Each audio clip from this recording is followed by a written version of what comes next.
प्रिय मेरे दर्शकों, आपने परिक्रमा करते तो देखा ही होगा इंसान को।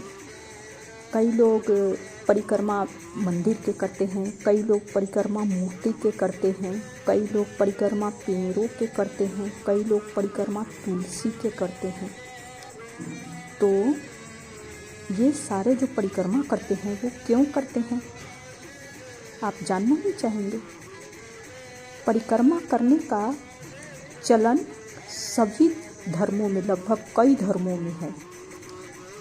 ऐसी मान्यता है कि परिक्रमा करने से कई जन्मों का पाप नष्ट हो जाता है।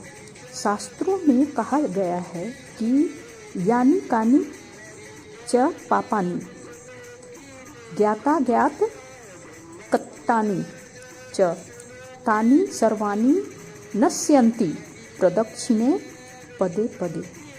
यानी परिक्रमा के एक एक पद पर चलने से ज्ञात और अज्ञात, मतलब इस जन्म का भी और जो न जाने हम लोग तो कितने जन्म से आ रहे हैं, तो पीछे जो जन्म से आए हैं उन सभी पापों को धुलना निश्चित माना गया है शास्त्र के हिसाब से। अनेकों पापों को जो हमने अनजाने में किए हैं, जानवर बने होंगे जिस जन्म में उस जन्म में किए हैं, उन सारे पापों को नष्ट करने का एक यही तरीका है जिससे कि हम अपने पापों से निजात पा सकते हैं। तो इसीलिए हमें परिक्रमा जरूर करना चाहिए। हम अगर किसी भी धर्म स्थल पे जाते हैं तो हमको परिक्रमा जरूर ही करना चाहिए। एक तो ये हो गया, और दूसरा कि हम किस भगवान के कितना परिक्रमा करें और उनका क्या फल प्राप्त होता है, हमें ये भी जानना चाहेंगे आप। तो हम सबसे पहले तो ये बताना चाहेंगे कि जब हम मंदिर में जाते हैं और परिक्रमा करते हैं तो मंदिर में हम माना जाता है कि सकारात्मक ऊर्जा प्रवाहित होता रहता है जहाँ भगवान होते हैं। ऐसे तो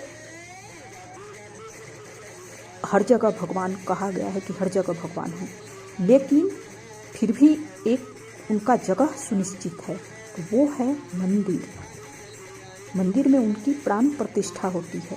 जिस कुर्सी पर जिसको बैठना है वहीं वो विराजमान हो तो उनका पावर होता है, और वही इंसान अगर अलग चला जाए तो उनका पावर कम हो जाता है। उसी तरह से एक मंदिर है, देवालय है, जहाँ पे भगवान की प्राण प्रतिष्ठा हो रखी है, वहाँ उनकी शक्तियाँ प्रवाहित होती रहती है।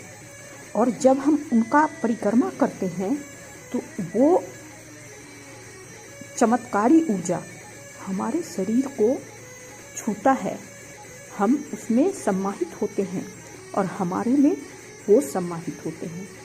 तो परिक्रमा करने का खास मतलब यही होता है कि हम सकारात्मक, हमारे जो भी नेगेटिव ऊर्जा है, हमने जो भी कर्म कुकर्म जो भी किए हैं, मैं अपनी ही बात कर रही हूँ, तो हम उस ऊर्जा में जा कर के अपने आप को धो डालें। कहने का ये मतलब है कि हम उस ऊर्जा में, जहाँ भगवान की ऊर्जा है, उसमें जा कर के अपने आप को साफ करें, पवित्र करें। दूसरा बात तो ये हो गया। और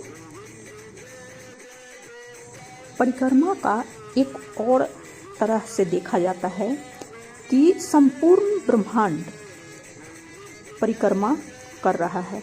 यह परिक्रमा ही जीवन का सत्य है। व्यक्ति का संपूर्ण जीवन ही एक चक्र है। इस चक्र को समझने के लिए ही परिक्रमा जैसे महत्वपूर्ण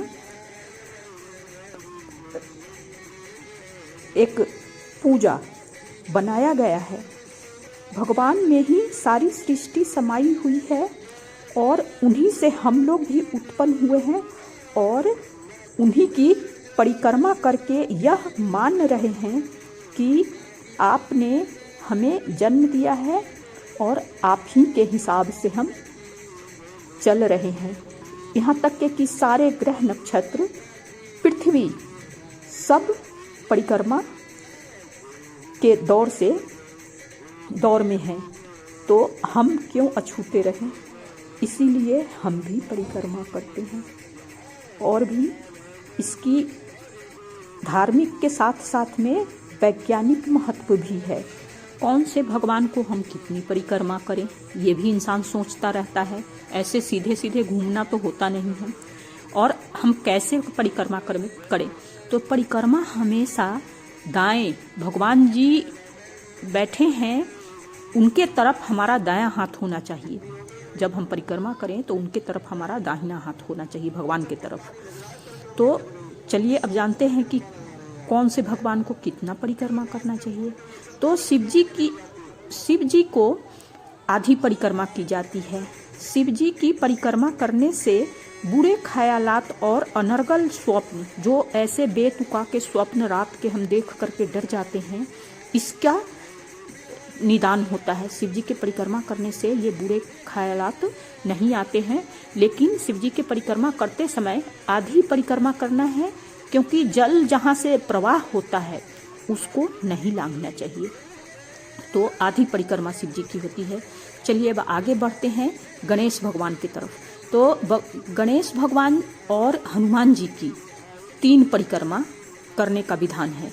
गणेश जी की परिक्रमा करने से अपनी सोची हुई कई अतृप्त कामनाओं की तृप्ति होती है। गणेश जी की विराट स्वरूप व मंत्र की विविध ध्यान करने पर कार्य सिद्ध होने लगता है। भगवान विष्णु एवं उनके सभी अवतारों को 4 परिक्रमा करनी चाहिए। विष्णु जी की परिक्रमा करने से हृदय परिपुष्ट और संकल्प ऊर्जावान बनकर सकारात्मक सोच की वृद्धि होती है। सूर्य मंदिर की 7 परिक्रमा करने होते हैं। सूर्य को अर्घ देकर और ये मंत्र बोलना चाहिए, ओम सूर्य देवे तेजो राशि जगतपते मान कंप्या माँ भक्ति अग्निनार्धया दिवाकर, ओम सूर्याय नमः, ओम अर्घाय नमः, ओम आदित्याय नमो नमः करते हुए और इनकी परिक्रमा करना चाहिए। वीडियो तो बहुत सारी बातें करने के लिए है, पर वीडियो बहुत लंबा हो जाएगा। आप लोग बहुत हम पर प्रसन्न हैं, इससे मैं भी बहुत प्रसन्न हूँ। धन्यवाद।